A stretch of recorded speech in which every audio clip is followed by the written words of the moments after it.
Good morning. Today's scripture reading is from John chapter 4, verses 1 to 15 in the NIV. The Pharisees heard that Jesus was gaining and baptizing more disciples than John, although in fact it was not Jesus who baptized, but his disciples. When the Lord learned of this, he left Judea and went back home once more to Galilee. Now he had to go through Samaria, so he came to a town in Samaria called Sychar, near the plot of ground Jacob had given to his son Joseph. Jacob's well was there, and Jesus, tired as he was from the journey, sat down by the well. It was about the 6th hour. When a Samaritan woman came to draw water, Jesus said to her, "Will you give me a drink?" His disciples had gone into the town to buy food. The Samaritan woman said to him, "You are a Jew, and I am a Samaritan woman. How can you ask me for a drink?" For Jews do not associate with Samaritans. Jesus answered her, "If you knew the gift of God and who it is that asks you for a drink, you would have asked him, and he would have given you living water." "Sir," the woman said, "you have nothing to draw with, and the well is deep. Where can you get this living water? Are you greater than our father Jacob, who gave us the well and drank from it himself, as did also his sons and his flocks and herds?" Jesus answered, "Everyone who drinks this water will be thirsty again. But whoever drinks the water I give him will never thirst. Indeed, the water I give him will become in him a spring of water welling up to eternal life." The woman said to him, "Sir, give me this water so that I won't get thirsty and have to keep coming here to draw water." May God bless the reading of his word.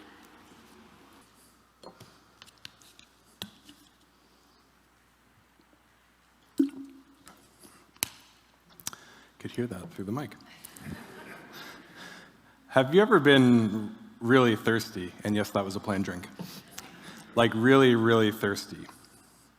The passage that Micah read for us just now shows us of a story of a woman who was thirsty, one for water, but also another kind of thirst. A kind of thirst that we experience in our inner being that, when met, will fill us in deep ways. And the thing that each of us as a human being thirsts for is simply love.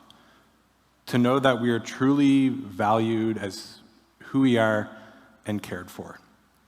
In English, we use the word love pretty loosely to describe our appreciation for just about anything.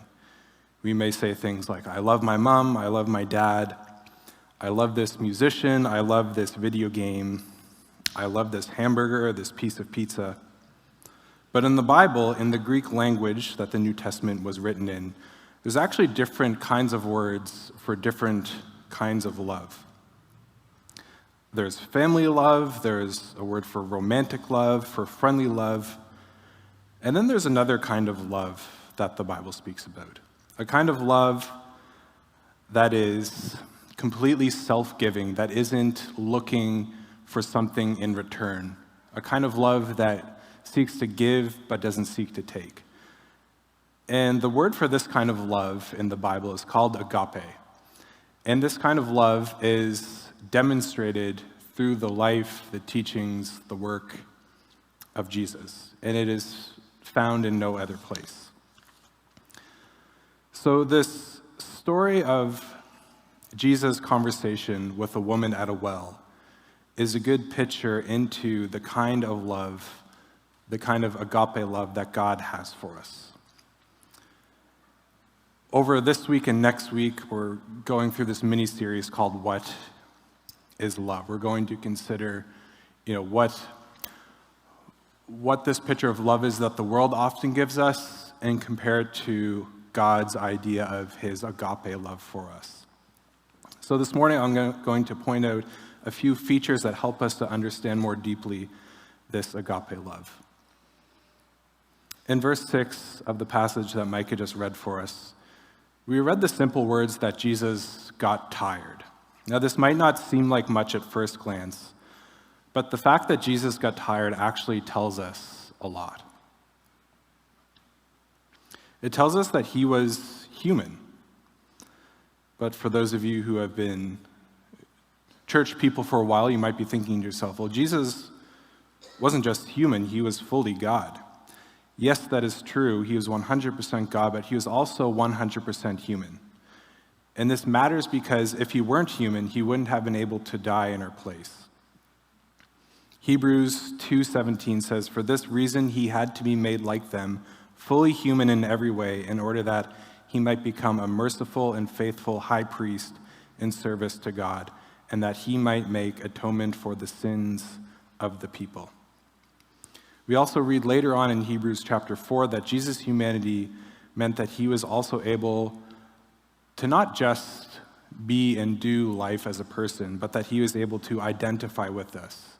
It means that he understands us. He knows what it means to face human complexities. Everything from hunger, thirst, fatigue, to our complex emotions, the aches, pains, and hardships we feel. Jesus faced all that as well. But the only difference between us doing it and him doing it is that Jesus faced this life, he faced this world without sin. So many religions tell us that God is so different from you that you can never be like him, so distant from you that you'll never be able to reach him.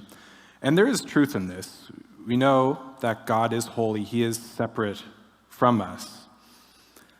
But the fact that God became human, the simple fact that Jesus became tired, it also tells us about his humanity.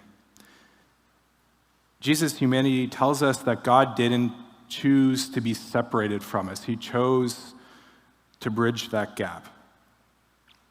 It tells us that he didn't want to remain separated from us, and that God loves us so much that he actually became human, so much so to the point that he would experience those things like thirst, hunger, fatigue, just like you and I.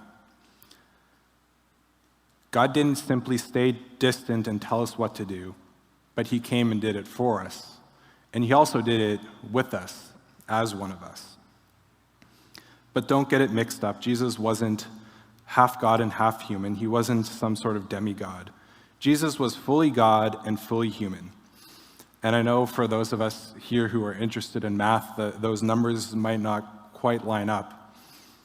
But for us to truly know Jesus, to understand who he was and what he did for us, we need to trust and rely on the reality that God was 100%, that Jesus was 100% God and also 100% man. He wasn't half and half, he was full and full. The next thing that I want us to look at is perhaps maybe the main thing in this text I want us to see, and that's simply Jesus' interaction with the Samaritan woman. So what exactly is a Samaritan woman, you might be wondering? Well, let me give a brief kind of history of that.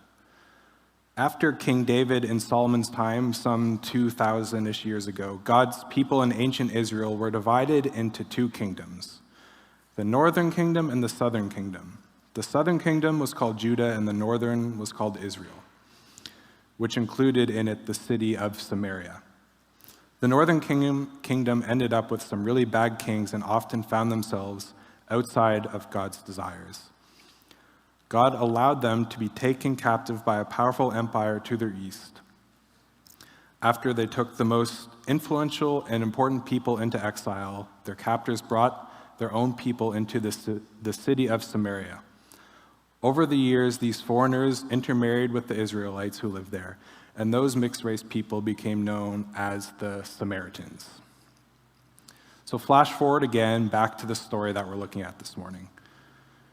We enter a world, we enter a culture where Jews avoiding Samaritans was just the norm. It's what you did. But for those of us who know Jesus, who are familiar with some of his stories and his teachings and just his way, we know that Jesus doesn't often stick to the norm. Jesus, rather than going the long way around and avoiding Samaria, decided to walk straight through it. And on his way, he meets a Samaritan, and a woman, as a matter of fact. So to make matters even more intense, he wasn't just, going against the culture by going through Samaria. Jesus, a Jewish man, walks through Samaria and has a conversation with a Samaritan woman. So he's completely going against the culture here. Jesus asks the Samaritan woman to draw him some water. And she knew, according to tradition, that this would make him unclean. But here's what she didn't know.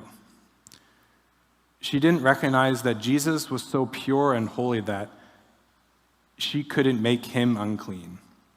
Instead, the opposite would happen. That because he was so clean, so holy, that he couldn't be defiled, but instead he would take what was unclean and then make it clean.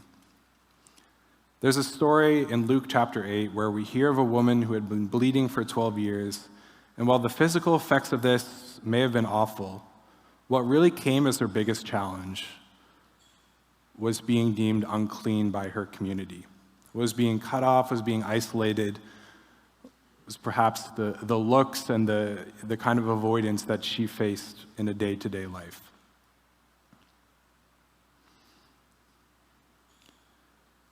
But when Jesus came to this woman and she touched him, do you know what happened? She was made clean. Because Jesus is clean and he is without sin, everything that comes in contact with him is made clean. Friends, this is Christianity in a nutshell. This is the simple gospel message. It's not about us, frantically kind of trying to clean ourselves up, trying to make our lives look good on the outside, and then once we feel like we're at a good enough place, coming to God. Christianity is simply about the reality that God came to us while we were still clean, while we were still broken and messy, and that he did the cleaning up for us. And then we are privileged, we are welcome to go to God, not because of ourselves or our own efforts, but we are able to go to God for the simple reason that he first came to us. So no matter how far off or unclean you may be feeling, how far off you think you may be, the reality is if you come to Jesus, he will make you clean, period. There's no afterthoughts about that. It may be tempting to think that Jesus is only for the people who grew up going to church, the people who live decent, moral lives, who have their act together. But in this story, Jesus shows us that he welcomes anyone who is open to him. Towards the end of the passage, we hear Jesus talk about something called living water. And here Jesus is speaking on two levels.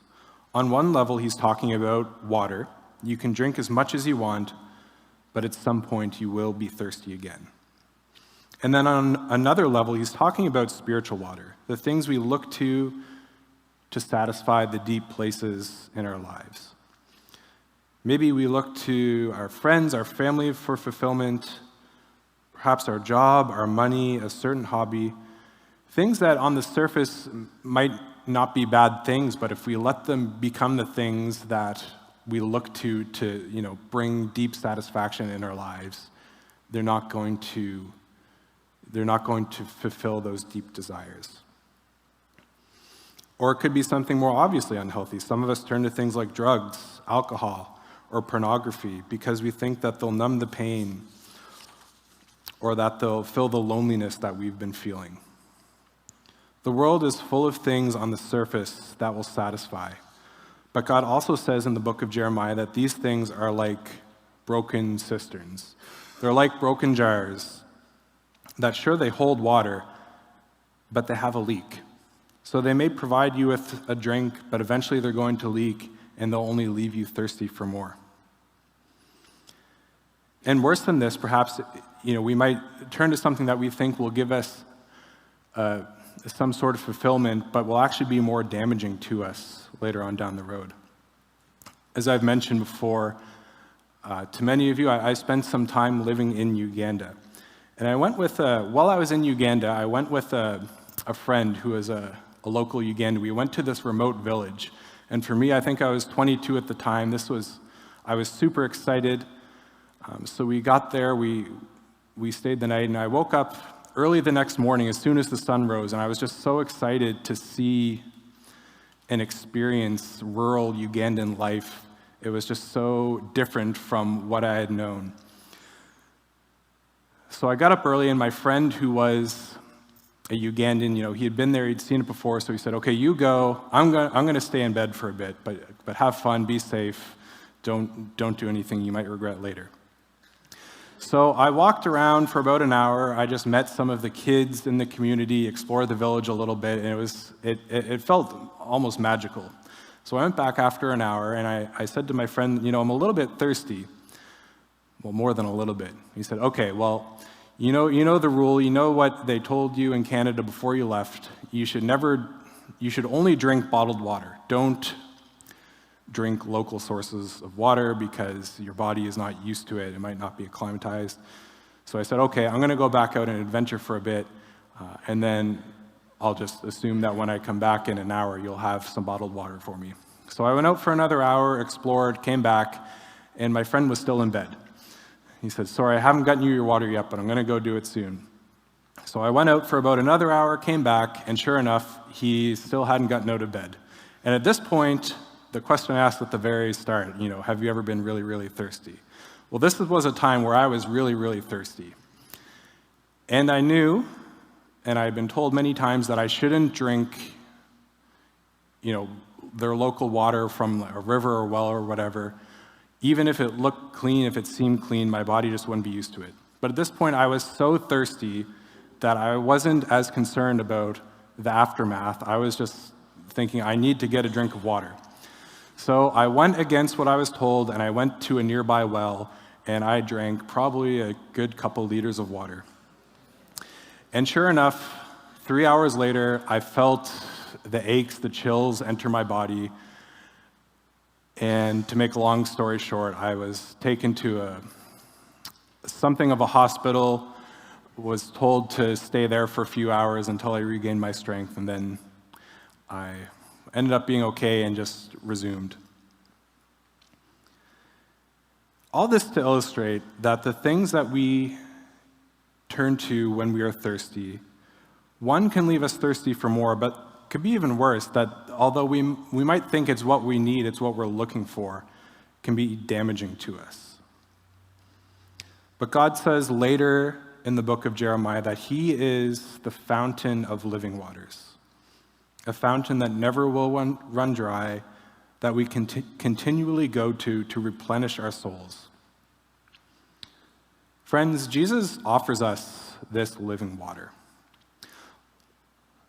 Water that won't leave us thirsty for something else. Water that we can trust will lead us to fullness of life.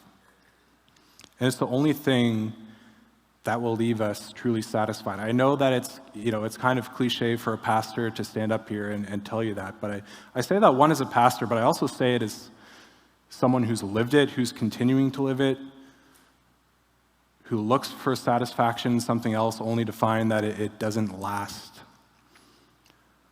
I say brutally, honestly, that Jesus is the one thing, the one person who will bring that satisfaction in our lives. If we were to continue reading in John chapter 4, beyond the verses that Micah read, we would see this kind of unexpected transition from Jesus as he talks with the Samaritan woman. This 1 minute he's talking about water, this living water, and then the next, he kind of out of nowhere starts talking about her 5 husbands. While these might seem like unrelated topics, in reality, they both point to the woman's thirst that she's experiencing in the depths of her soul. Yes, the woman came to the well to draw water because she was thirsty, but perhaps what she was even more thirsty from was like the bleeding woman, was the rejection, the loneliness that she faced in her life. Being an outcast, just not being able to venture the streets because of the looks and the glares and the kind of attitude that she would face. But I want to suggest that love that doesn't address our wrongdoing, if Jesus weren't to make mention of her 5 husbands, then that wouldn't be true agape love. When I was studying at Acadia, one day over lunch, I was quite hungry, and so I got in line to buy a chicken wrap.